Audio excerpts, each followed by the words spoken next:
Ms. Shakuntala Gamlin, Secretary, Department of Empowerment of Persons with Disabilities, Government of India, and Mr. Pradhan, Sandeep Pradhan, DG Sai. I'm happy to extend a very warm welcome. Both of you for joining us today. Despite your very, very busy schedule, I know you're just ahead of the Parliament session that's coming up in a day or two. So very, very thankful to you. And let me tell you, for many of us here, for all of us here, it's a cherished dream to have you both on the panel and to be listening to you and, taking. Ma'am, without further ado, let me just introduce both of you to the very avid listeners of today's event. Ms. Shakuntala Dole Gamlin is a 1984 batch cadre of the unit Agmut cadre of the IAS. She has served earlier as Chief Secretary of Delhi and thereafter Chief Secretary of Arunachal Pradesh. She is daughter of the former Assam MP, Mr. Lalit Dole, and wife of the former Arunachal Pradesh Chief Minister, Mr. Gamlin. In her career spanning over 30 years, she has worked in several positions in various departments in the tourism, health and family welfare, power, and she has in the Ministry of Renewable Energy, in the Delhi Municipal Corporation, and as Chief Secretary Arunachal Pradesh, she has led several innovative schemes besides focusing on infrastructure, telecom, digitization, agriculture, and horticulture. We are very happy to welcome you, Ms. Shakuntala. We also have another very distinguished officer, Mr. Sandeep Pradhan, who's now DG Sai. He's from the Indian Revenue Service and belongs to the 1990 batch. He's also worked as Deputy Director General Sports Authority of India and handled the KELO project and other schemes of SAI. He was member or convener of the Olympic Task Force formed by the Honorable Prime Minister of India for recommendation on improvement of India's performance in Olympics. He worked as Director General Sports Authority of Gujarat for 4 years. He's worked for recruitment of sports persons in government departments. It's a very big thing that many of us would like to know about. He was also part of the BCCI Corporate Cricket Committee. Ma'am and Mr. Pradhan, the Microsoft Teams is being used as a platform, and being very accommodative, we have been able to accommodate as many people as possible here. In fact, we have tried to reach out to the end users, that is those who are living in the rural areas, by sending out messages on WhatsApp. If the network is good, they will be able to listen to your program. And there's a parallel Facebook live stream going on, and other social media platforms are also open for people to view and to listen. I'm also happy to inform you that we have our friends, our partners, our sponsors, our well-wishers in and around out of India have also been informed about this program well in advance. We hope they are also tuning in. And in this group, we have the entire WBI fraternity, which consists of our players mainly, then the coaches, the classifiers, the referees, the sports administrators. So we're very happy once again to welcome you. And I request Ms. Madhavi, former president of the WBFI, to share her thoughts. I've just entered into the portals of this office. Today we are 1 month old. And Madhavi has been heading the organization for almost 6 years, since 2014. Madhavi, may I request you to kindly share your thoughts? Respected Shakuntala Madam, Secretary to Government, Department of Empowerment of Persons with Disabilities, and Sandeep Pradhanji, Director General Sports Authority of India, Bhamati Madam, Lee, my dear WBFI members and players. Really today is an amazing day for all of us for having such senior officials from the very relevant departments for WBFI We all should thank Bhamati Madam for taking this initiative to invite such senior officials, and Sakuntala Madam and Pradhanji kindly accept our heartfelt thanks for accepting this invitation. I would like to share a few good things about WBFI. We founded this federation in 2014, and with the support of government and corporates, we are able to reach out to 23 states, and we are able to introduce this sport to more than 650 persons with disabilities across India. Because this is a new sport, earlier it was used in some rehabilitation centers only.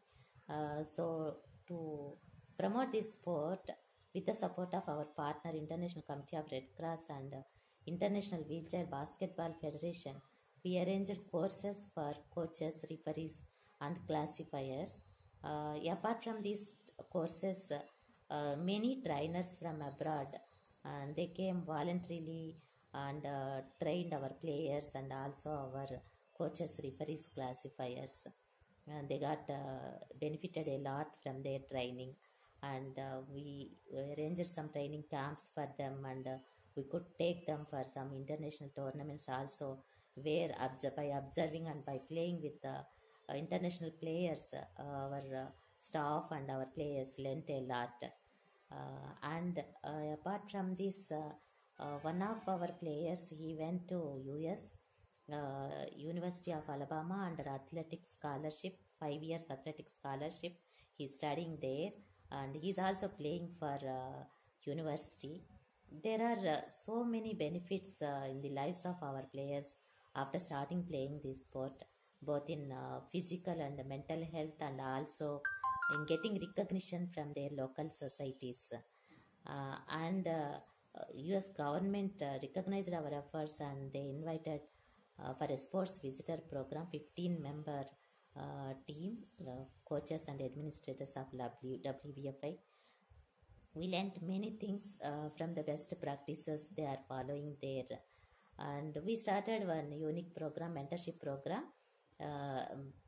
Leaders from diverse fields, they came forward and mentored our players.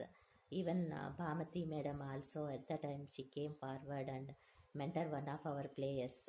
It helped players a lot. And during this pandemic time, with the support of our partner International Committee of Red Cross and some other well-wishers, we are able to support our players to some extent to meet their essential needs. But as you know that to promote this type of sport, there are so many challenges considering the accessibility environment in our country. Still we are facing so many challenges with regard to accommodation, accessible accommodation, in getting accessible accommodation and transport, and many other challenges, and the requirement of sports equipment like sports wheelchairs. So many challenges are there. We definitely need more and more support from your respective departments, so that our players will get benefited a lot. Thank you. May I now request Ms. Shakuntala to start her presentation? So I would first like to thank Bhamati Madam, who has actually extended this invitation to me to participate in this webinar with the para athletes and your wheelchair basketball federation, and the participants, I'm told, are not only from the country but globally. And also I would like to congratulate Bhamati Madam. After superannuation, one would think of maybe doing a little sort of work on a scholastic type of work, but she has actually assumed the responsibility as the president of the wheelchair basketball. It speaks volumes about her ability and her physical and mental strength. And I think the kind of agility she has shown, it's really exemplary, and there's a lot to learn from her. She incidentally, she was also in charge of the Union Territory cell at the Ministry of Home Affairs, and I remember that most of us used to be very scared of approaching her for a transfer because she was a very strict sort of administrator. But notwithstanding that, I think it's a lot of empathy and passion which must have brought you to this sector. I would like to take this opportunity to just introduce, to the participants today about the Rights of Persons with Disabilities Act, which is a legislation which is very sort of noble, forward-looking, and I think one of the boldest sort of, legislation which has been enacted by Parliament after India ratified the United Nations Convention on the Rights of Persons with Disabilities in 2007, and prior to which we had a welfare-based act which was called the Persons with Disabilities Act, where even the number of disabilities were only 7. And I think a conventional understanding of disabilities was mainly physical impairment, like a locomotor disability or a visual impairment or a hearing impairment. But today, when we look at the category of disabilities, we have 21 disabilities. And I think world over, people have realized that disabilities have got tremendous human resource potential, and not only in the field of sports, but also in the field of academics. So you also in the field of art and also in the field of culture. And today we have 20 visually sort of visual impaired officers in the IAS itself, which means which says a lot about empowerment, and which says a lot about how India has also worked towards including the disabled persons. So when we have brought in a legislation wherein, even when you talk about social, economic, political empowerment, we have not only broadened the category of disabilities, we have also looked at inclusion in the sense of, we have gone to the levels of getting the states on board, because the act is, universally applicable, and the rules, which are model rules, have been now notified by almost all the states and union territories. So therefore, when we talk of a job reservation, or when we talk of higher education where there is 5% reservation, where we talk of scholarship schemes, I think we have come a long way. And we are also now talking of universal accessibility and inclusion in infrastructure. Even the new education policy talks about accessible classrooms, inclusive primary and preparatory school sort of learning sort of curriculum. And as RCI chairperson, since I'm also the Rehabilitation Council of India chairperson, and I'm also the Chief Commissioner Disabilities, I find that the Act has provided all the checks and balances, and should there be any violations, should there be any sort of, where a sense of, dignity is not ensured for a person with disabilities, there are sort of, ways of actually approaching the commissioners of disabilities, the chief commissioner of disabilities. As a chief commissioner of disabilities, I have passed several orders about railways accessibility, about buildings accessibilities, about, sports and stadiums that need to be made accessible. So much so that even when we have now discussed in the Committee of Secretaries, we have actually embedded the accessibility components in the Expenditure Finance Committee sort of guidelines for preparing project proposals, be that as it may, whether it's a stadium or whether it's a university or whether it is a hospital.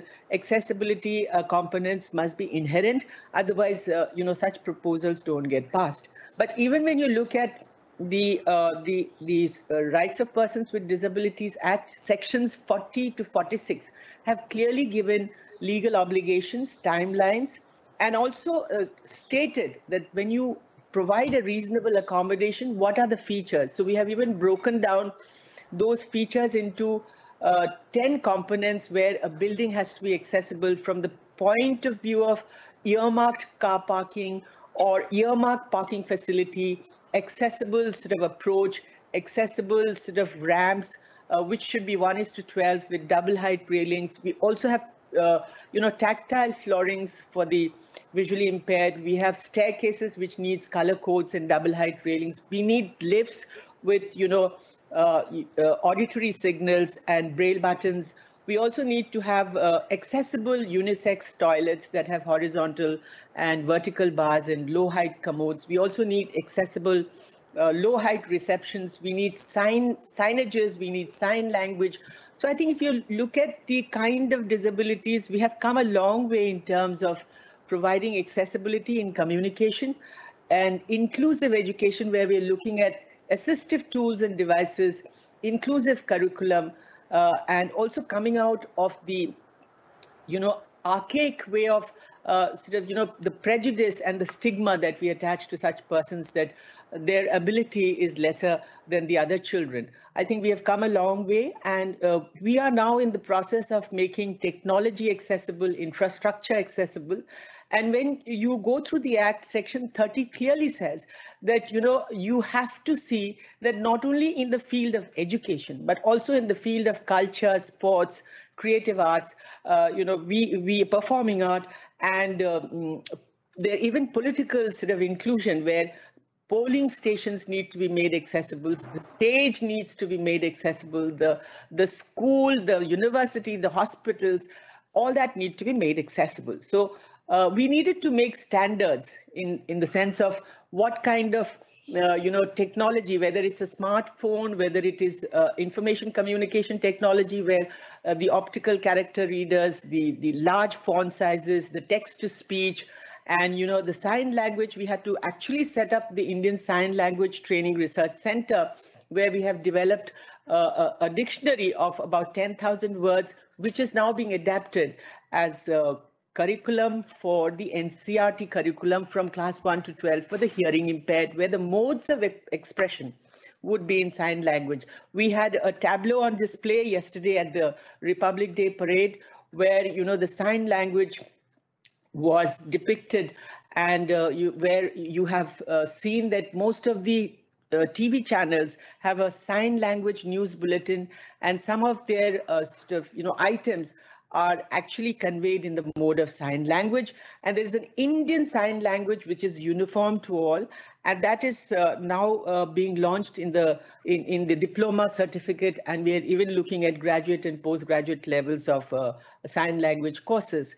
But when we look at disabilities, we see that intellectual and mental illness also are part of the disabilities, which earlier used to be termed as mentally retarded. So such terminologies as mental retardation are actually not to be used. They are derogatory in a manner, and we have to sort of ensure that every disabled person has the ability, given the encouragement, given the ability to develop his cognitive and motor skills, he could perform even better than most of us. So most of our inventions, innovations, and most of the discoveries, you would find that in history have come from such people, because they have a focused brain. And even when I have visited my blind school in Dehradun, I find people who have used tactile geometry boxes, tactile surfaces and shapes and sizes, and who have memorized or learned numbers through their mind and through the feel of surfaces. Their performance in numeracy and literacy have been much better than our children, who are so distracted by WhatsApp and by internet and by what they see.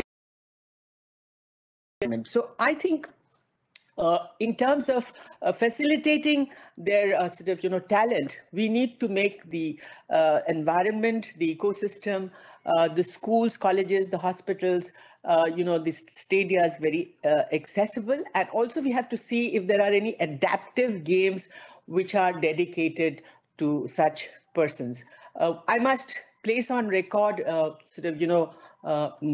my compliments to the para-athletes who have won gold medals and bronze medals and silver medals, and the blind cricket team has won the T Series. So incidentally, we have been able to sort of honor them. We have also been able to sort of ensure that they are recognized, and in the sense of their inclusive participation, as we are mandated under the Rights of Persons with Disabilities Act, we are going to have 5 stadiums dedicated only to disabled sports para-athletes. Of course, the infrastructure could be used by non-disabled persons, but I myself went to Australia to see what could be the components in terms of the architectural philosophy, in terms of the sporting needs, in terms of the adaptive games. What are the kind of features we need to build into the design concept? And we found that when we designed the stadium in Gwalior for the disabled persons, we have got everything from aquatic to indoor to even sort of outdoor games. So we have designed, there's even the swimming pool with ramps, and in a manner where there are sort of cameras to watch their limb movements, and adaptive games like goal ball, boccia, and all other games which are relevant and which they could perform and excel. We are hoping to complete our first project in 2022 and host the first sort of international event, para-athletic international event in 23. And we are almost spending about 170 crore for this stadium. And we are also planning to build such other stadiums in 4 other places, one in Shillong, one in Zirakpur, Punjab, and one in Vishakhapatnam, and one also, I think we're still scouting around for a place. So Gwalior project has been already awarded. It's likely to be commissioned, as I've just mentioned, in 23. So from wheelchair basketball to goal ball to boccia to sort of, track sort of events, everything has been, including hostels, coaching, and training sort of facilities. So I think we need to recognize that their ability to excel in sports internationally, and must see that such international training centers and event sort of organizing centers need to be created. So this, of course, would also need to be recognized in terms of whether they can be recognized at par with the other athletics, other sports of able-bodied persons, and whether, as Madhavi had just mentioned, scholarships. We have scholarships for pre-matric, post-matric. We also have scholarships for top class. We have scholarships for fellowship overseas. But for sports studies, whether we can fit in, scholarships, that also needs to be worked out. And we are happy to work with the sports ministry to the extent possible to make things more sort of accessible, more sort of easy for pursuing their sort of higher education and sort of their specialization in sports, and in terms of bringing them at par with the other sports persons, in terms of recognition, in terms of job needs, in terms of their training. I think we are only too willing to work with the other ministries, even in case of accessible architecture and accessible sort of components within buildings, ICTs, and public transport systems. We are mandated that we must have low-floored buses, we must have wide doors, we must have hydraulic floors, we must have earmarked sort of sitting places for them. But we know that the conditions in rural buses, where the buses are of 900 mm height with narrow doors, and a earmarking of seats would not really make the bus accessible unless we have foldable ramps. So we're trying to look at local solutions, but we are trying to see that whatever has been mandated in terms of accessibility of public transport systems, accessibility of public facilities, inclusive education should be made in a manner which does not delay the process, and where for newer projects, where we need to sort of build in those components, and in existing infrastructure we need to retrofit all the accessible components. We have even got a dictionary ready for launch for accessible, because often I find that even the railway engineers need to be taught about accessibility, though they might have got tremendous knowledge about engineering sort of principles. But when we talk of ramps, when we talk of accessible toilets, initially when I joined here, I found that I was when I used to talk about accessibility, people used to look at me as if, it's some Greek and Latin, but I used to, be very tenaciously calling the meetings and used to tell them that, the harmonized guidelines are there. Let's build it into the policy. Let's have discussions, and let's see whether we can build standards. So today we have reached a point where every ministry has been mandated to build standards, but so far as standards for public transport systems, for harmonized building guidelines are concerned, and also the ICT, where EPUB reader and the optical character readers and the text to speech, where the Government of India website guidelines needed to be adopted. We have already got some more than 900 websites accessible. But perhaps when we talk of accessibility, even when we grow old, when we are talking of a inter-platform transfer in the railway station, it's challenging. And therefore, when you're talking of accessibility, you have to build subways, you have to build lifts, you have to in the interregnum till such long-term features come in, and which cannot be retrofitted and which needs to be redone in a manner where accessibility and visibility and such facilities need not be worked in terms of building standards, where standards have become a culture and ethos of the universal accessibility principles. I think we would reach a stage where such accessibility features would come in. Now, to come to the point of sports accessibility, I think our Gwalior sports stadia would be a model of its kind, where we have worked very hard to see that, how to make a sports stadia accessible. Because when I assumed the charge here, I remember there was a huge write-up in some national daily in the print media about, sports persons languishing in the ground floor. They were not able to access, the toilets, which were on the first or the second floor. And then they were all lying on the floor.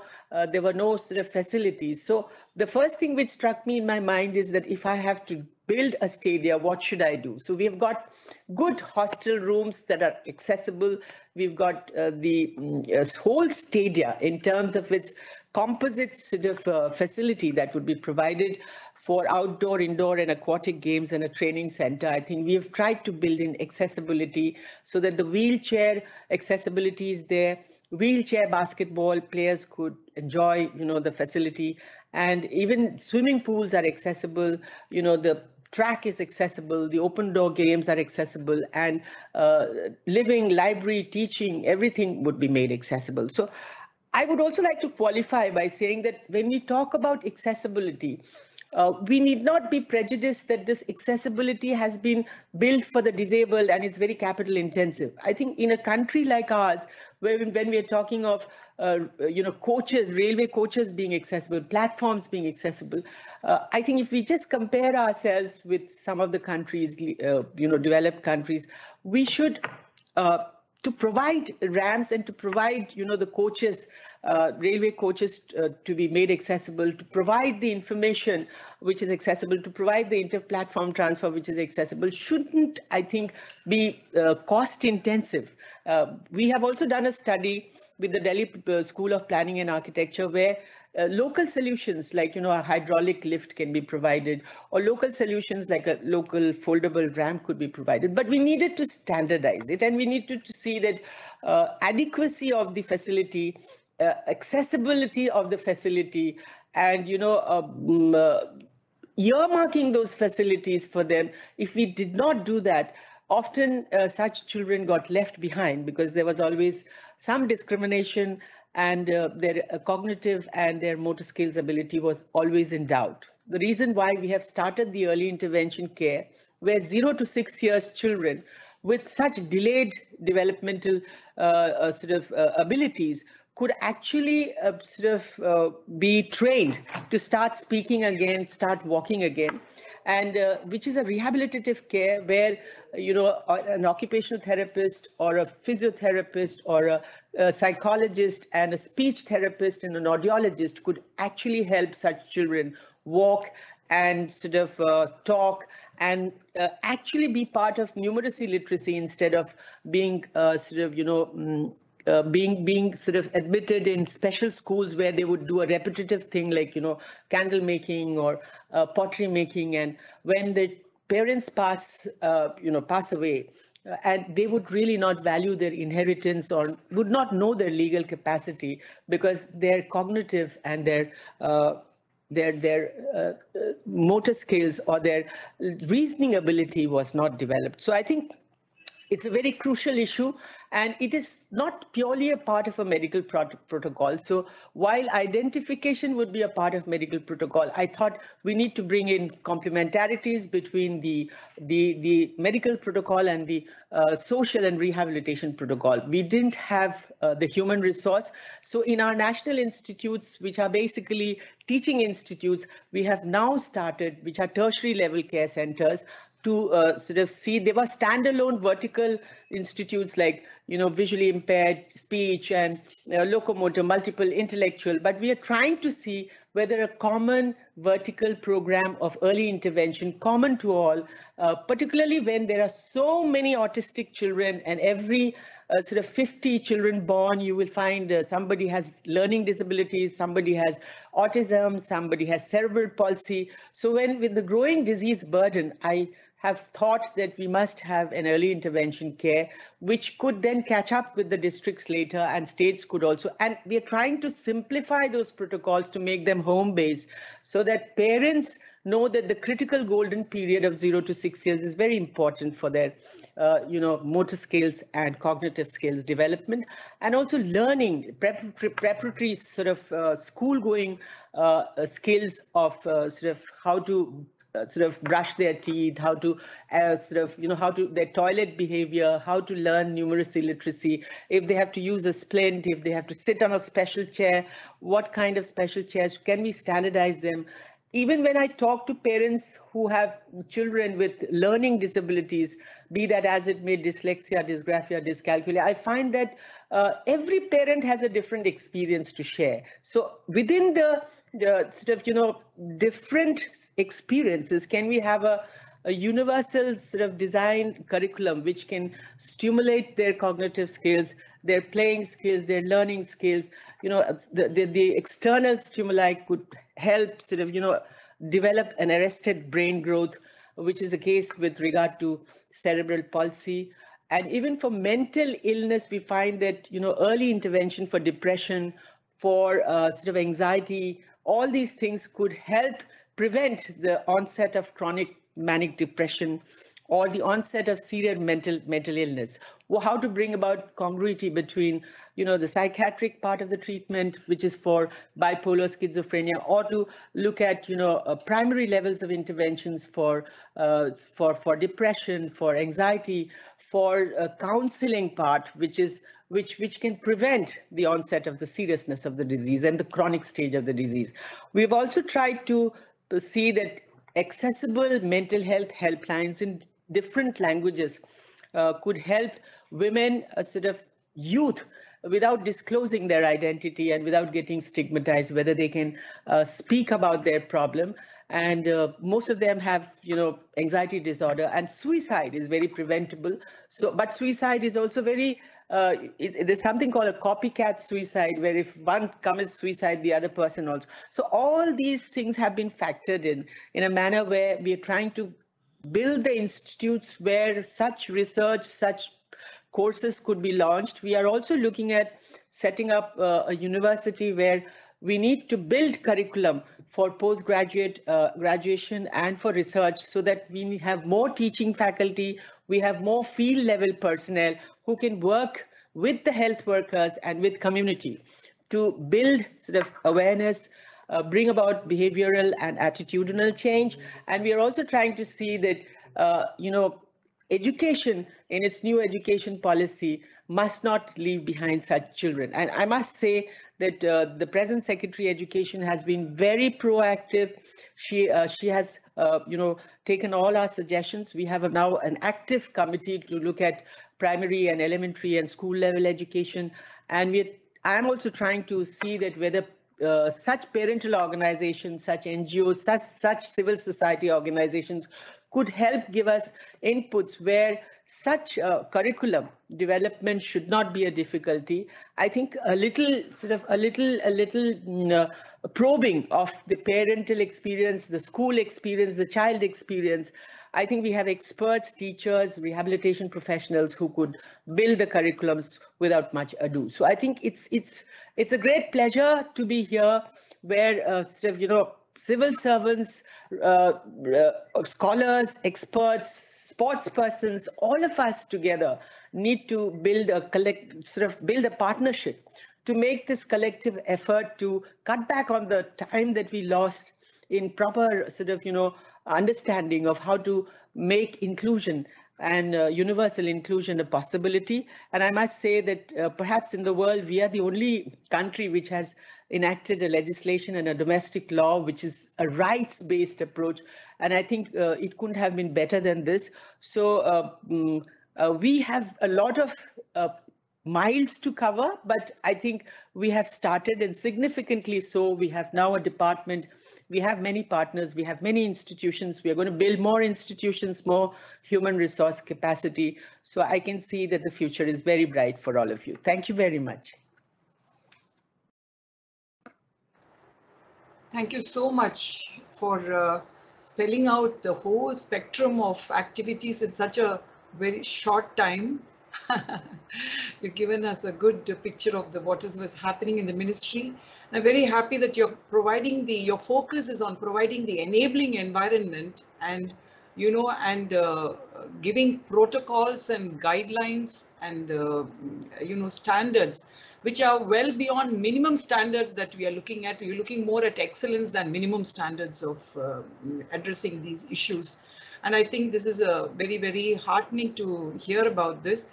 We're very happy that the indoor Gwalior Stadium is coming up. I think it's a big dream again for many of the players in this fraternity, and it will be a dedicated one. Is probably the best part about the Gwalior institution. And we hope that we will have more of these in due course, so that it's accessible to all. And this infrastructure would be available for us. It will give a great boost to our players. And the best part also is that you have been able to mainstream all the features of your department, your policies and programs and your activities into other ministries.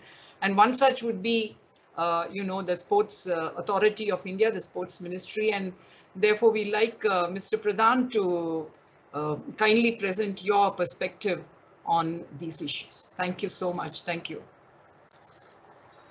Yeah. Respected Shakuntala Madam, Secretary to Government of India, respected Bhamati Madam, and all the participants. At the outset, I am thankful to Bhamati Madam for inviting me and giving me the opportunity to express or give the detailed details of what the ministry has been doing for para athletes. Many of the viewers or the participants may not be aware, and I'm extremely thankful to Shakuntala Madam. She has given a very good insight of the spectrum of the activities that have been conducted. And Madam, I must add to what you said, that Social Justice, Social Welfare Department has also funded the Sports Ministry and SAI to come up with a National Center of Excellence for para athletes in Gandhinagar. So that the construction is also underway. So that you have to add to your the list of the stadiums that is being built, ma'am. Unfortunately, we are little slower than what was expected, but now I think we have streamlined our procedures and systems, and we'll be very fast. Just to spell out on what has been done or what is being done for disabled people. First of all, Government of India in the Sports Ministry do not distinguish between the para athletes and the general athletes. So as far as the cash awards and the incentives are concerned, they are at par. So that is the first thing that the policy decision has been taken for para athletes. Secondly, PCI, we are funding under a scheme called ACTC, that is Annual Calendar for Training and Competition. So under that, we fund the federation for carrying out a lot of activities, and that funding is approximately 3 crore rupees per year. And the federation conducts the national camps, they prepare the athletes for Olympics, they conduct the national championships also, and it does have the provision to conduct the international competitions in India. That is also funded under the ACTC. Now, as you are aware, Government of India has started a Khelo India program. So under Khelo India, there is one special vertical for para athletes. So under that vertical, also there is a provision to support a lot of activity, all spectrum of activities of para sports under Khelo India. And it is right from coach education program, classification to training to competitions. So all the verticals are of the sports development are also covered under Khelo India. When it comes to, we have one more scheme called Target Olympic Podium, where we support the athlete directly. We fund the athlete for preparation for the Olympics, and we have a separate wing to support the para athletes.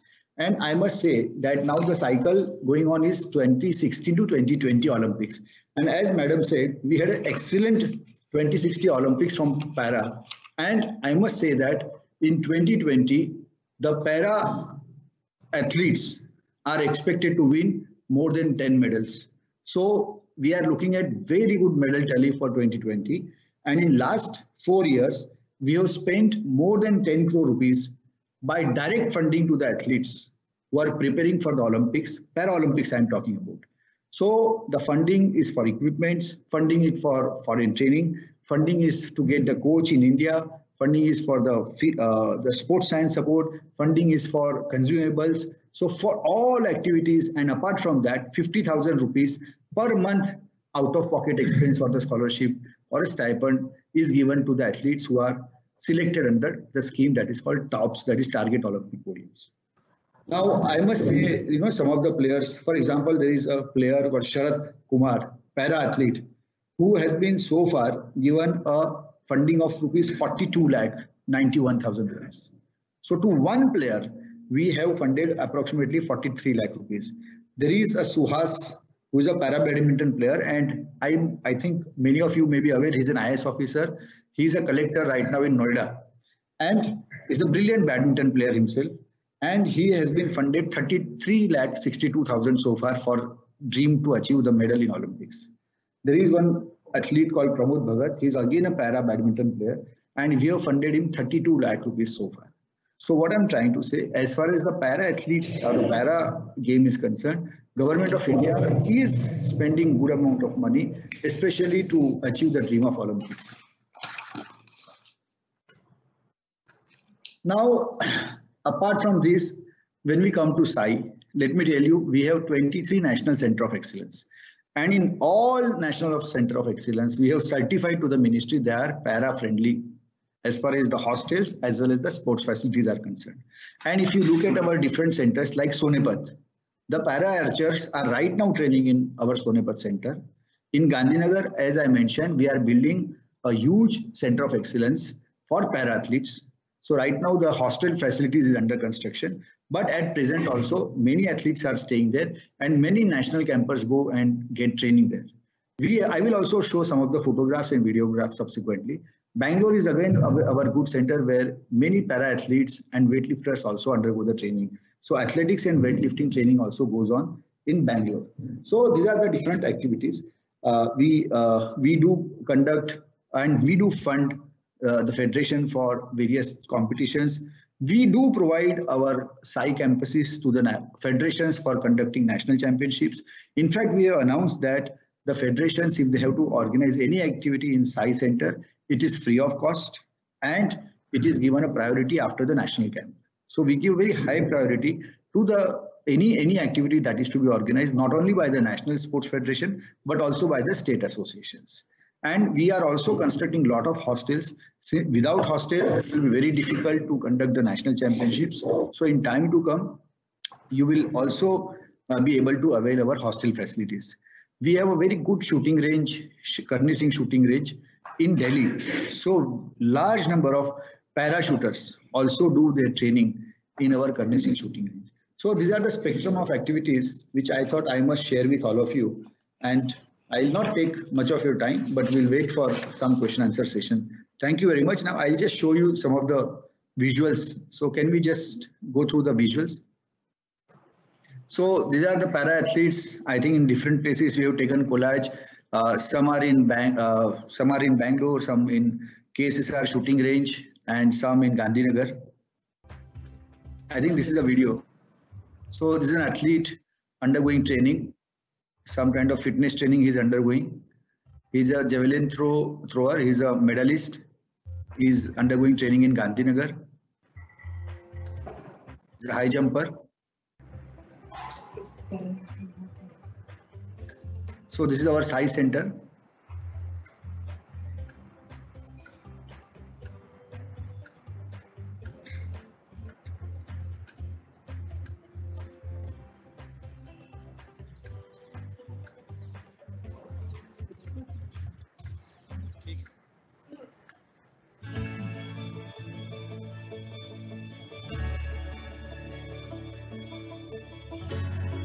So in our campus, we allow the para athletes to be accompanied by one more person. So that's our policy. So it's generally 1+1.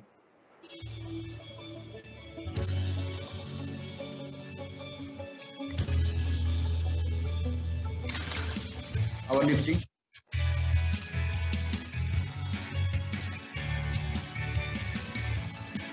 This is our Bangalore campus.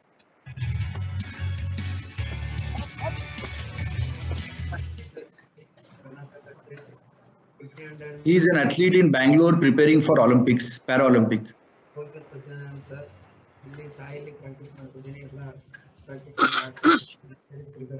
ನನ್ನ ಹೆಸರು ಕೇಶವಮೂರ್ತಿ ಅಂತ.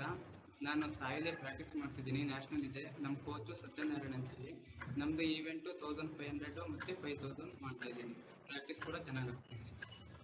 मेरा नाम विनोद कुमार है और मेरा event discuss through है. मेरी कैटेगरी F52 पैरा और मेरा कोच सत्यनारायण जी है और मैं यहाँ पे बेंगलोर साई में कैंप लगा हुआ, मैं यहाँ ट्रेनिंग करता हूँ और मेरा ट्रेनिंग बहुत ही अच्छा चल रहा है. और कोरोना टाइम में जो मेरे को बहुत ही ज़्यादा मुसीबतों का सामना करना पड़ा, उसका कारण ये है कि वहाँ पे मेरे पास कोई फैसिलिटी नहीं थी और मुझे घर पे ट्रेनिंग करनी पड़ रही थी. बाकी जब मेरा कैंप मेरी परफॉर्मेंस भी अच्छी हुई है और मेरे को बहुत ही अच्छा लग रहा है. मैं अपने मुकाम पर पहुंचने के लिए यहाँ पे आया था और मेरा मुकाम विद रिकॉर्ड गोल्ड मेडल लेके आया. Thank you.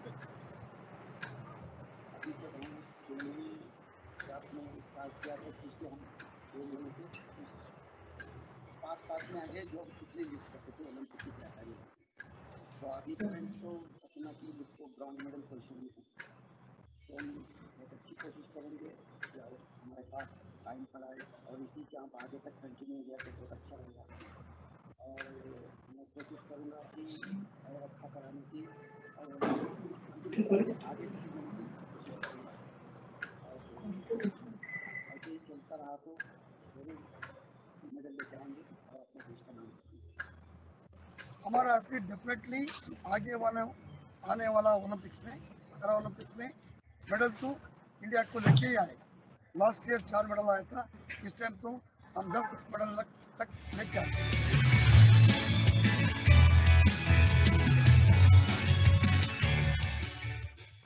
Very good. Thank you. Thank you so much. Thank you, Mr. Pradhan. Thank you so much. So this is, you can see the visuals of the cash prize distribution by Honorable Minister. And that's a wheelchair championship, national championship, I think conducted in Punjab, and Honorable Minister had gone for the finals. Yes. Thank you so much.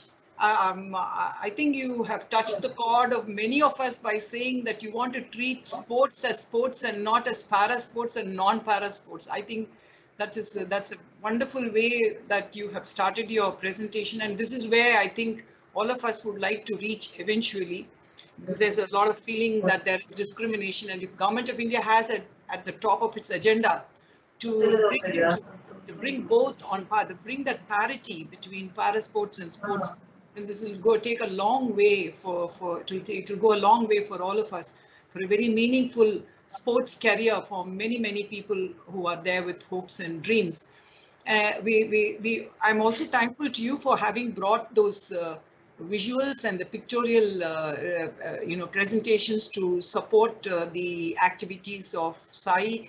And after hearing you about your Gandhinagar and about the centers of excellence and the fact that you're going right up to the individual players to support them with whatever it costs. And many of the facilities are being offered free of cost, and you're also supporting federations with no charge at all to use the stadia. I think this is all wonderful news for many of us. We are not aware of this, so we would like to be connected to the SAI in a more meaningful way, and we will be reaching out to you to know what's happening, and so that we can take advantage of whatever facilities that Government of India has in its collective wisdom offered to the para sports personnel. Thank you so much, Mr. Pradhan. Let me just start off with some questions very quickly. There are some which are for the respective departments, and there are some which are for both. Let me start with Sri, Shakunta.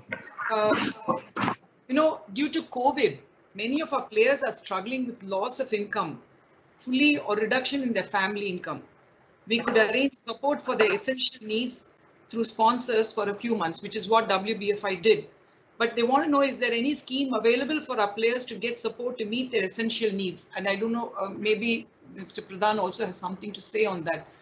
And I'm deliberately starting with this question because there are fundamental needs as human beings. Disability is just one part of it. So I'm starting with something that is fundamentally required for both. I'd like you to have your response on this.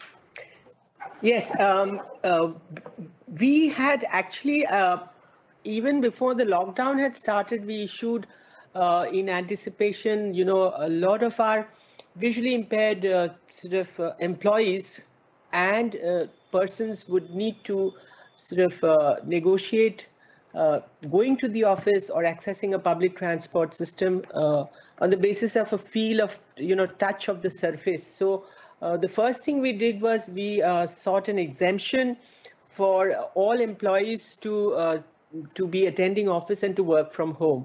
We also issued a comprehensive guideline to all the state governments to ensure that food, medicine, and shelter should be provided. And the Food Ministry actually issued a letter to all the chief secretaries saying that the National Food Security Act, they are supposed to be providing the BPL cards and the Antyodaya food ration, the quota which is to be provided for people even below the poverty line. So this has now been, I believe, monitored even by the court as to how many disabled persons who fall in the category of BPL would need to have ration cards, and there's a huge drive going on. So food, shelter, and medicine cannot be denied. And in the times of COVID, this was especially so because we found that most of the people who would need food, medicine, and shelter would be locked down in their homes, and governments and appropriate authorities would need to see that such facilities are provided at the doorstep. So already a comprehensive guideline has gone, and we also said that laboratories and testing laboratories and hospitals need to be provided with ramps, and a priority should be given to them whenever they are accessing a healthcare facility, because they would need an extra care and a relaxation in terms of accessing healthcare. Food under the Atmanirbhar campaign and the Prime Minister's Garib Kalyan Yojana, which irrespective of their income status, food was to be provided, and I think that has ended now. But the mandate was that we must provide food for all of them.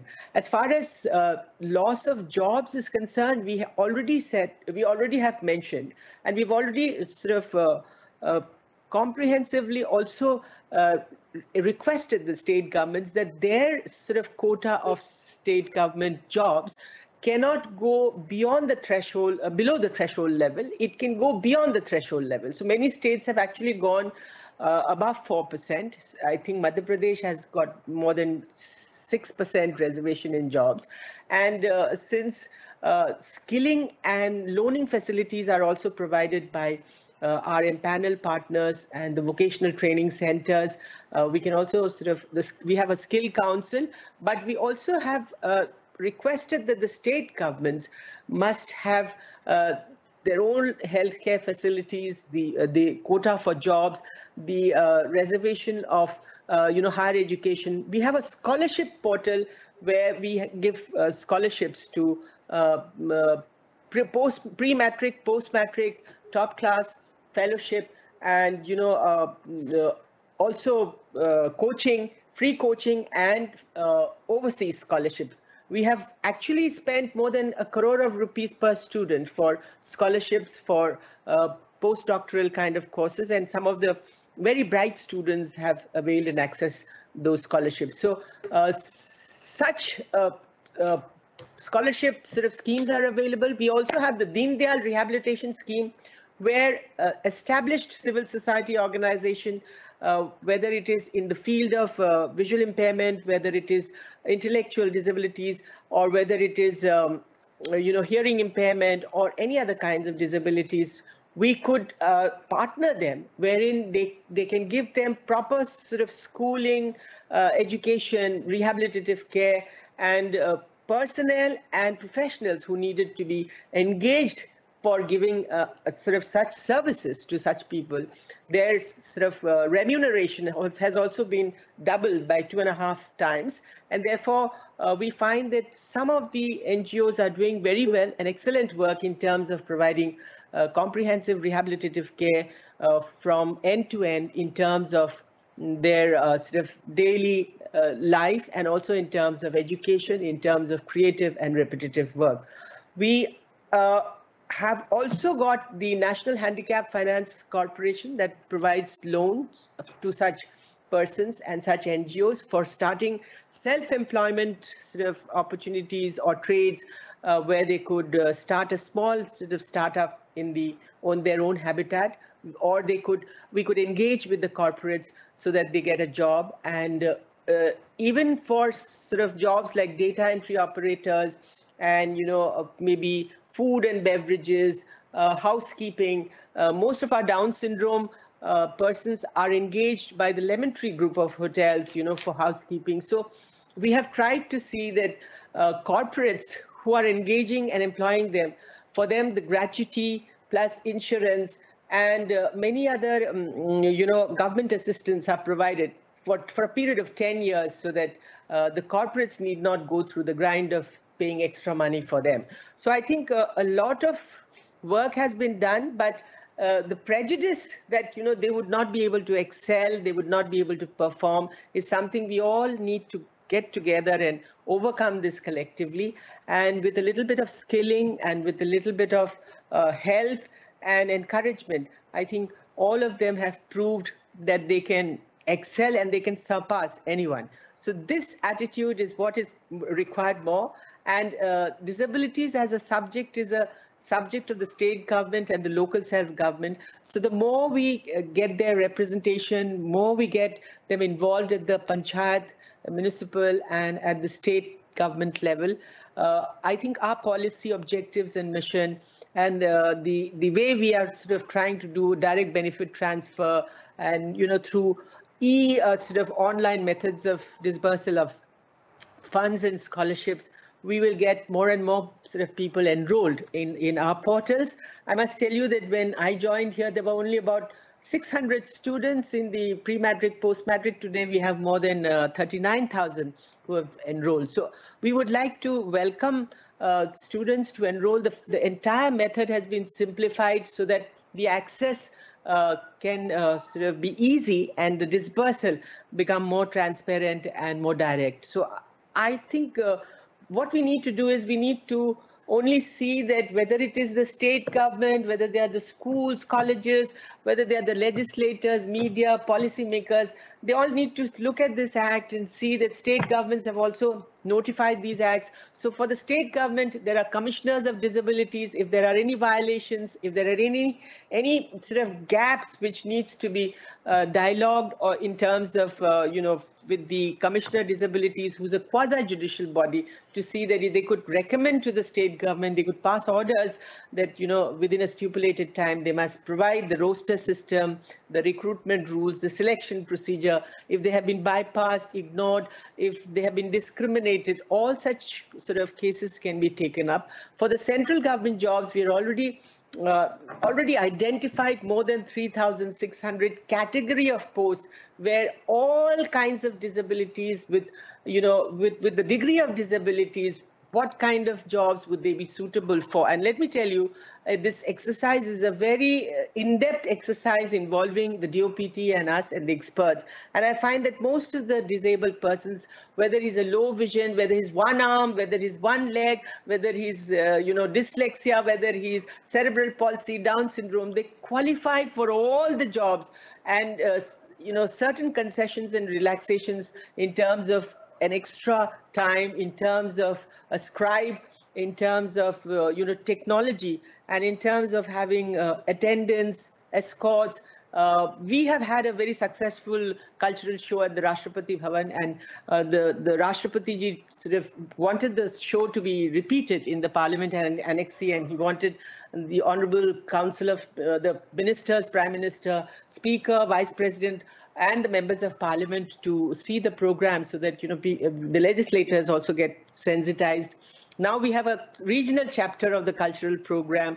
We have had one in Chennai. We are having one now in the Northeast. So I think a lot of activities in terms of their inclusion in sports, culture, and their ability needs to be, the prejudices and the fear that we have that they won't be able to excel is something which we need to overcome from the civil society and from the community, and even from the parents who lose confidence, would need to be overcome in the years to come. Otherwise, the Act and the provisions of the Act, the commitment of the Act cannot be sort of questioned. I think it's one of the most noble, most instrumental, and most forward-looking, inclusive in terms of how to include, persons with disabilities so that they don't get left behind. It's been very sort of well enunciated and very well articulated in this Act. One couldn't have done a better job. I think thanks to the Honourable Prime Minister and the Parliament that this Act is going to set a historic milestone in the years to come, when visibility in terms of their inclusion and accessibility in terms of universal accessibility and infrastructure would be translated into reality. So thank you very much. Thank you so much. You did mention that disability is a state subject, and so is sports, I think. So we are on the same platform with respect to both. So the question for Mr. Pradhan is, different state governments follow different guidelines with regard to sports as is it in the state list, being the state list. A few states are only providing equal recognition to Paralympic sports persons. Would it be possible for SAI to bring in uniform guidelines to provide equal opportunities and recognition to parasports? I think you start with that, if you can just spell out some of those components. Ma'am, you have already answered the question that sports is a state subject. And even otherwise, if you look at the growth, like for example, in Haryana, the government is very proactive, and a lot of cash prize are awarded. Now just think of the situation where before Haryana announced the cash prize, if government of India would have started a consultation with all the states, probably even today Haryana wouldn't have been able to announce those cash prizes for the athletes and para-athletes. So I think it's a development process, and I think there are two very senior IAS officers already sitting here. So 1,000 times more than what I know, because you have experienced right from block and villages to the national level. So it's a very the process. When one state does it, the another also is tempted to do it. There is a pressure on the state. So my sense is, it is for the federations and the other stakeholders to build the pressures on the states which are not doing the doing things which good states are doing. That's how I think we should build the pressures on the states. And I have seen myself many chief ministers, many bureaucrats also, when they are sensitized about what is happening in other states, they do like to take the steps, the best steps taken by any state. For example, when I was in Gujarat, and when we had to announce the cash prize, when I met the chief minister, so chief minister said that I want to have the best policy in the country. So we just presented a Haryana policy, and then it was very easy for us to get an approval from the finance ministry of the finance department of the government, state government. Otherwise, to announce a cash prize of say 2 crore or 3 crore rupees for an Olympic medal in a state government is extremely difficult. So that is how I think the development would take place. That is my sense. Yeah, seeing is believing and believing is modeling. So we would like to take a copy of the Haryana model and, see if, as you said, we act as pressure groups to make state governments evolve guidelines which have homogeneity within the framework of heterogeneity of all the states. And ma'am, there would be many state governments who would have done a lot of good things which even central government has not done it. So probably central government may also like to replicate once we know that one particular state has done wonderful things in say para sports or some other area of sports development. So that's how I think things happen. So it's more amenable to bottom up than top down approach in some consultation has got its own issues, and as you know, if there is no mandate, it's very difficult to bring all the states on board. It's not a very priority for all the states. Yes. So the next question for both of you is what is the interdepartmental coordination mechanism available, especially in regard to budgetary provisions for sports disabilities between the departments, and also center and state, keeping in view the difficulties in facing and accessing this support? And the related question is, how can a person with disability collaborate with the Department of Empowerment or Disabled? So we're looking at both ministries coming together, which is what we are having right now. How do we come together? Because there are a lot of difficulties people are facing approaching, between one. There are a lot of slip between the cup and the lip, I'm sure. How do we do this? Is there a mechanism that you have? I want to just inform, the participants here that the Department for Empowerment of Persons with Disabilities was established in 2012. When you look at the budget allocations, we have actually made a quantum jump, and we have almost doubled, trebled, and starting from a mere 300 crore, we are now spending about more than 1,300 crores. But often I find that, when we are doing something which is a novelty in terms of an infrastructure, when we sit together and when we design the DPR and when we talk about the management and governance, we always have a joint secretary sports from the sports ministry. When we decide about inclusive education, we always have the NCRT and the Joint Secretary Elementary Education on board. And even in the Rehabilitation Council of India, we have people from the NCT, from the AICT, we have from UGC. So it's not as if we are working in isolation or in a disjunct manner. But as far as budgetary support is concerned, that is an internal exercise of every department. And I'm sure the schemes, whether it's centrally sponsored or whether it is centrally assisted schemes, which is in a federal setup, both the state and center would do. But in our department, it's 100% centrally sponsored schemes. So we have to conceive, we have to sort of design, we have to sort of go to the cabinet, or we have to go to the parliament, and we have to make the budget provision, and we have to get it implemented either through our national institutes or through the state government. So as far as interdepartmental coordination is concerned, we have the committee of secretaries where the cabinet secretary chairs a meeting on issues of standardization in accessible and, whether it's ICT, whether it is transport, whether it is airports. You see a lot of accessibility components are visible now in the airports. You also see in the railway stations.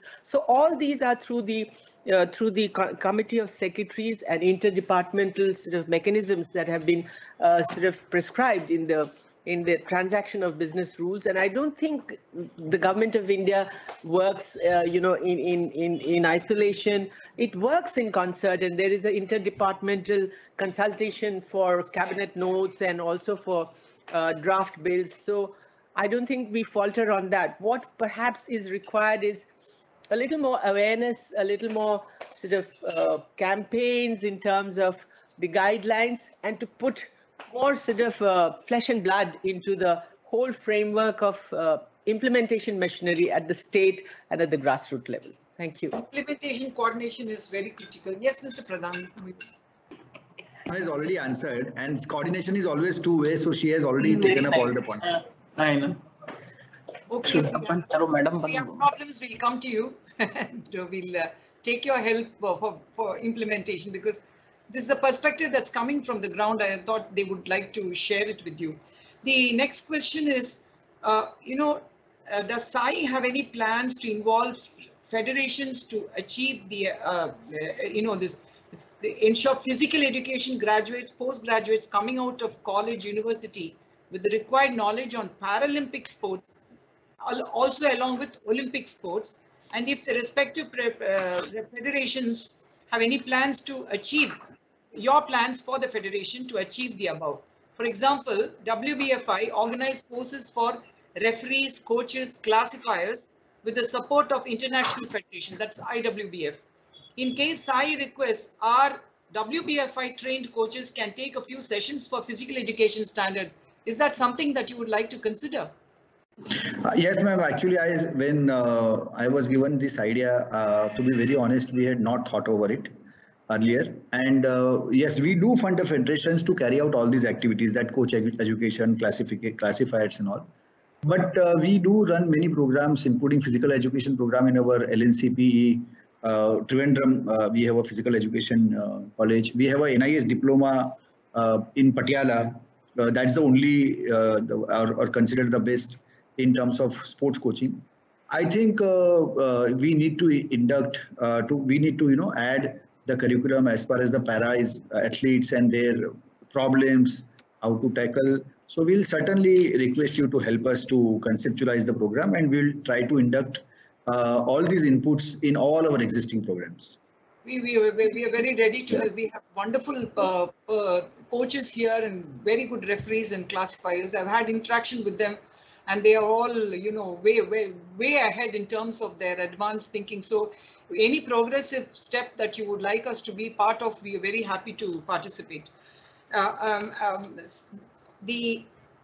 event, whenever it's organized, Ms. Shakuntala, the biggest challenge is accessible accommodation and support and transport.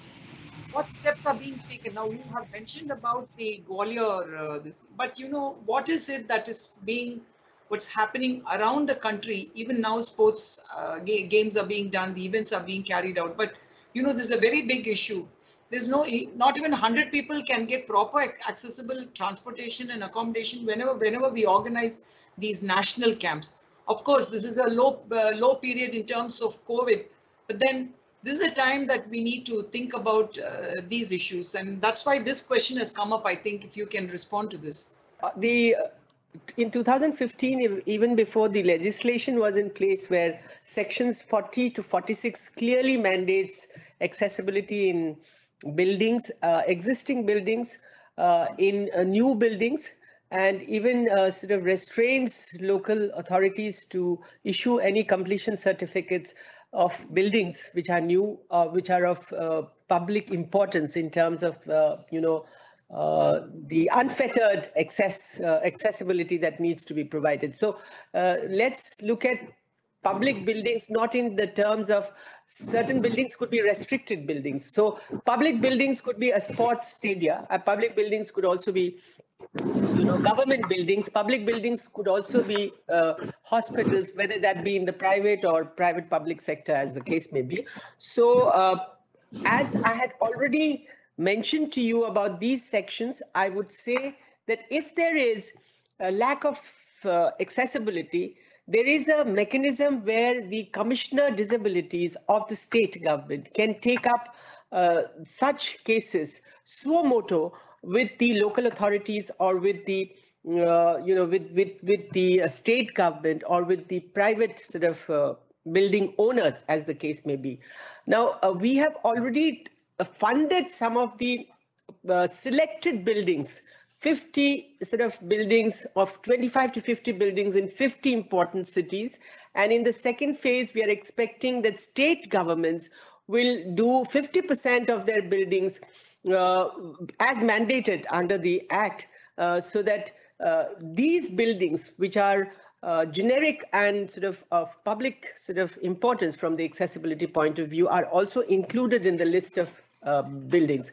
We have mentioned about railways, we have mentioned about airports, we have mentioned about public transport systems. Now, the Ministry of Road Transport Highways has already brought out sort of standards, and those standards, if they are not implementable, how to look at issuing instructions or to incorporate in their Motor Vehicles Act or the public terminals, public buses, stations, public sort of, interstate bus terminals or bus stops and bus terminals, in terms of accessibility, in terms of not only the public sort of transport or the public carrier, but the station, the transport station, the transport sort of public bus stops and public terminals, railway stations, airports, and even seaports, and even sort of waterways where there are where people would need to sort of access such public transport systems, because it would be both the waterways, airways, and also land and road.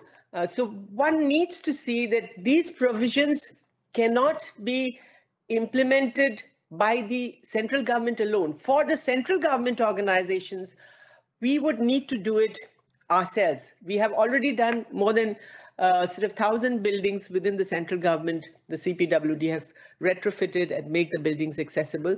We are already building sports stadiums that are going to be accessible. We have already sort of harmonized building guidelines have been issued to all ministries, to all state governments, so that they adopt them as building bylaws.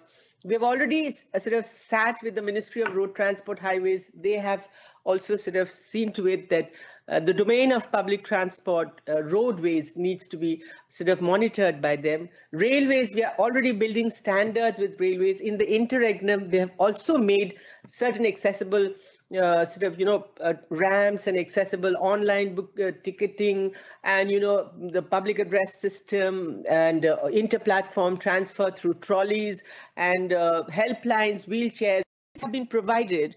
In the meanwhile, they have already upgraded 709 sort of stations, railway stations. They have several categories of A, B, and C. So already sort of 709 railway stations have been upgraded, and all international domestic airports have been sort of upgraded in terms of accessibility. There are accessible toilets, there are lifts, there are sort of, wheelchair facilities, tactile flooring, online booking systems, even for special children, where there could be a dedicated sort of, counters, ensuring that, proper sort of escorts and attendants can accompany, and the seating should be within the family in the aircraft, so that they could sit together. So a child who's autistic, would need help, need not be sort of distanced from the accompanying parents and adults. All very detailed guidelines have been worked out.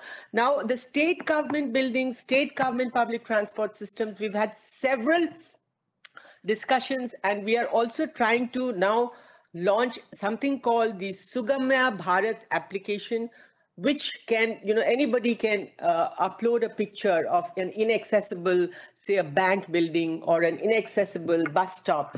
And we would like to see that in the Jan Bhagidari system, we send it to the nodal officers, be that as it may, the collector in the ministry, not someone, someone who's not below the rank of junior joint secretary, and also to see that escalating the complaint and ensuring that within 15 days, if it is not addressed, we should be able to get a prompt sort of, response system of redressal.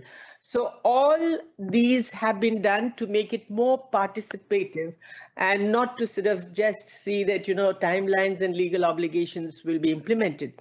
We are trying to see that, the noise is made and people must sort of, upscale and see that the responses must be prompt. And these, we have also done a detailed exercise that these are not capital intensive corrections which need to be made. These are very sort of easy to implement in terms of costs. And it's just that, somebody has not been sensitized till somebody actually faces a challenge like this. So we have also tried to see that they don't get lost in the the millions of buildings. We've tried to see that a generic category of buildings of public sort of importance, which needs to be accessed in an unfettered manner, are actually categorized in terms of their utility and accessibility for disabled persons. As I had mentioned, they could be hospitals, they could be universities, they could be colleges, they could be schools, and even the education, sort of new education policy has seen to it that they provide accessible classrooms. They also have seen to it that sign language interpreters and modes of expressions, and for different disabilities what kind of curriculum would be required, have all been sort of taken into account. And with civil society, parental, NGOs, such organizations, such persons we have in our governing bodies, such persons who are there, who are guiding us in our national institutes and our regional institutes, to ensure that the input comes from the person who's himself sort of can explain and can bring out the difficulties that they have and the challenges that they face. So empathy in terms of understanding, promptness in terms of response, and standardization in terms of understanding what we need to do in terms of retrofitting or in terms of building new concepts of architectural philosophy have all been done. Now we only need to see that without passing the buck to the other person, we need to do it, and it's very doable. It's very implementable. It's not rocket science. We need to get our act together, and if we look around, we'll know what are the corrections which need to be done. And we have already extended the date to December 2022, because within 5 years we were supposed to make buildings accessible. Within 2 years we were supposed to make services accessible. We have already made all the government websites accessible now. Even private websites, whether it is for airline ticket booking or for cinema halls or for finding out about information about public service, all those public-private websites also need to be made accessible. So if you look at Rule 15.1 and 15.2 of the Rights of Persons with Disabilities, it clearly mandates that the domain ministry and the regulator will come out with the standards and will also ensure the monitoring, implementation, and timelines and legal obligations are met as it is mandated. So all sensitization through the Committee of Secretaries, all sensitization through writing of letters, all sensitization through interministerial discussions have already been done. And I think we need to now take it forward at the state and the grassroots level. Thank you. Taking cue from your response, I think we have not, I must confess that we have not as yet tapped the potential of the regulator called the Disability Commissioner, and also the Sugam Bharat scheme, where you can post your website grievance redressed. We are yet to launch it, ma'am. We are launching it, I think, in the first week of February, because we had to get all, the application and the service provider to sort of, design the concept and all that. So now it's ready for launch. But we have the MIS where we are already receiving photographs of where the accessible features have been built in those select audited buildings by disabled persons themselves and such organizations. In fact, we have one ready to be posted, and which is in Chennai. We're having a problem, and I want to link this question. And this is a state building or a central government building? No, let me. That's why I'm coming to the point. The point is that it was a government, and it's a sports related, not which applies to our wheelchair basketball players. the stadium, which was a government stadium, has now been taken over by a private party, and they don't have a ramp. They don't have, it's a huge stadium, and they don't have a ramp. And the wheelchairs that were distributed to the players have been kept in a place where it got completely destroyed during the COVID. Now it requires enormous physical support in order to be able to transport these wheelchairs outside. And we have been, I understand the players, I've just taken over and I've just heard about it, briefed about it. And despite the fact that they have brought it to the notice of the owners, essentially private sector, they have not been able to do the ramp. Otherwise they could, and these wheelchairs are actually rotting there.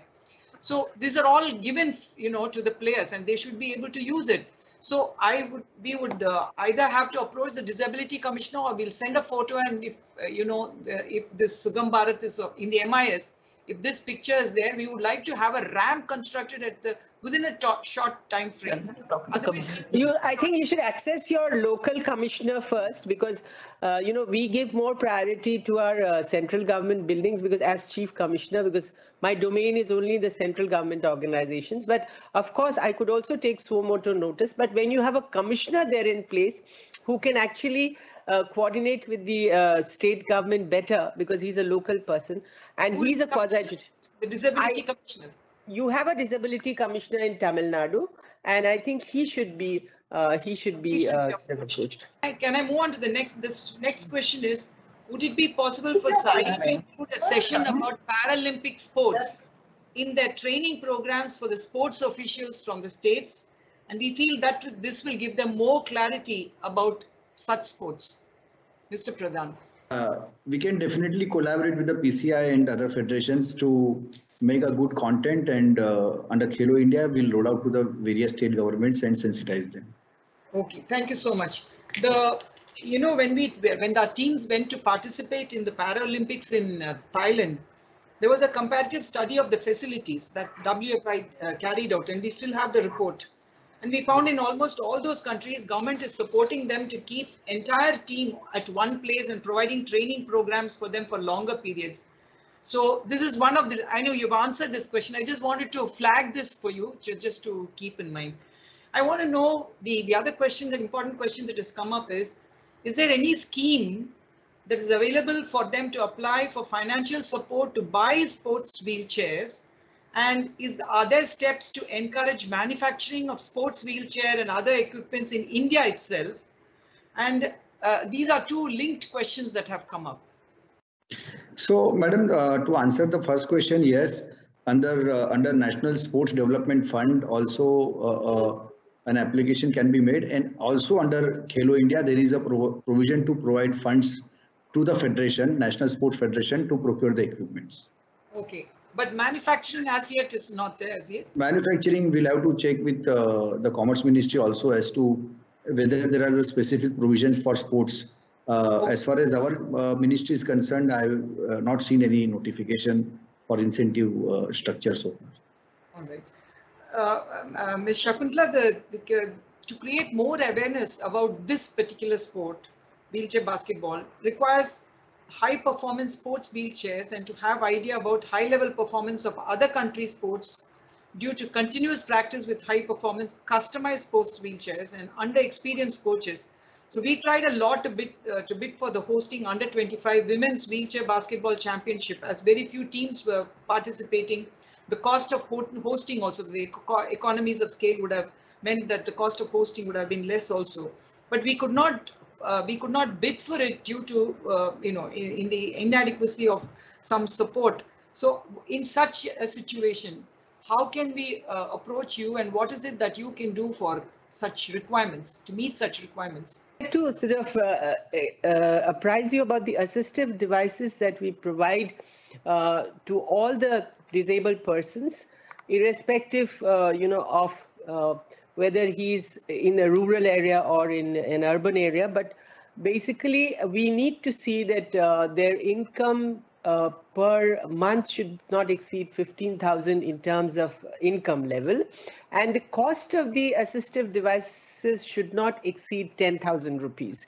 But we do give motorized tricycles, which are highly sort of, costly in terms of, I think it's about 39,000.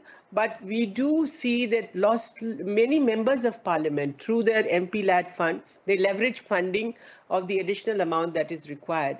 But in terms of providing wheelchairs to Divyang persons or assistive devices, whether it is behind the ear kit or a cane chair or a smartphone, or it cannot exceed beyond 10,000 rupees. So the reason why we cannot go for high-end equipments unless it is to do with his mobility, which is the basic need. So I would not be able to answer your question for high-end sports equipment.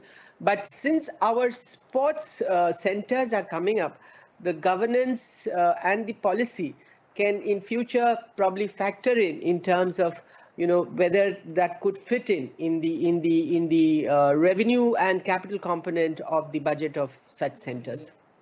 The last question, Ms. Shakuntala and Mr. Pradhan, I hope you're there still. This is there an audit of the stadia, the sports stadia, to see that it is disabled friendly? Is there any system of carrying out an audit of such institutions to ensure that the infrastructure the requirements of disabled persons? Because many of the stadia do not have. Sometimes they may be suffering from lack of resources. Especially they don't consider themselves. Don't consider themselves answerable or accountable. How do we ensure more accountability for these stadia becoming disabled friendly? As I had mentioned to you, ma'am, we had audited 25 to 50 buildings in 50 cities, which we funded. But now state governments are supposed to do at least 50% of their buildings. Now, in priority, if it's a health or a stadia or a bank, I think local commissioners, local auditors need to be taken on board, and they could be persons with disabilities, and they could see that such buildings are given priority. Now, depending on the funding and resources of the state government, buildings which are within the jurisdiction of the state government, buildings which are within the jurisdiction of the local authorities, whether it is the municipal corporations or the panchayats or the zilla parishads, they would have to take them up. But for central government buildings, we have already ensured that, since we are dedicating special sports, accessible and adapted games and, state of the art in all the 5 zones, we hope that, it would at least serve the purpose of the surrounding states and surrounding districts, so that each person who wishes to be trained and participate in such sports activities will access those zonal sports centers. Is there a role for SAI in this audit, Mr. Pradhan? Ma'am, as you are aware, if the state government conducts or they construct any infrastructure, we definitely do not have any role to do the audit. But under Khelo India, there is a provision to fund the state government to make any stadia a disabled friendly. So, for example, the instance that you were mentioning about Chennai, if the state government gives us a proposal under Khelo India for funding it to make it disabled friendly, then under Khelo India, it can certainly be done. Can be done. Yeah. So thank you so much. I think we've had a battery of questions, considering that everybody, has been sort of just getting exposure to you, and over a long period of time, not having faced the government. These questions have come up in big numbers. We're so happy that both of you could take all our questions and spend more than 1.5 hours time, whereas we slotted only for 1 hour. And it shows the magnitude of your commitment, dedication, and magnanimity to have taken all these questions in great spirit, in positive spirit, in progressive spirit. And we look forward. We've got some clues from you as to how to make inroads into your ministry for taking your assistance. And I'll be leading from the forefront. So we're very happy to have had both of you on this occasion. And thank you so much on my personal behalf and on behalf of the entire WBFI fraternity from India and abroad. I request Mr. Lee, Secretary General, to give you a vote of thanks. Thank you. respected Madam Shakuntala, respected Sir Mr. Sandeep, and respected Madam Bhamati, we just want to thank you all for your time. Thank you once again for taking out time on your busy schedule. And on behalf of WBFI, we are really honored to have you both talk to us. And a special thanks to Bhamati ma'am for organizing this and for helping us understand in depth of how the government is working towards people with disability. I also would like to thank the technical team for arranging everything and for helping us run this program smoothly. So once again, thanks to both our dignitaries for honoring us with your presence and your insightful. I would be falling short if I did not mention Mr. Panda and Mr. Manikant and Harish and Akash, who have been doing the coordination over the last 3-4 days. There were a lot of hitches, but they overcame all that. And it's really been a pleasure to be with you today, and also having worked with your officers in your respective ministries. And we found a lot of wonderful spirit in them that we can handhold and take forward the mission and vision of WBFI. Thank you very much and good night. Thank you.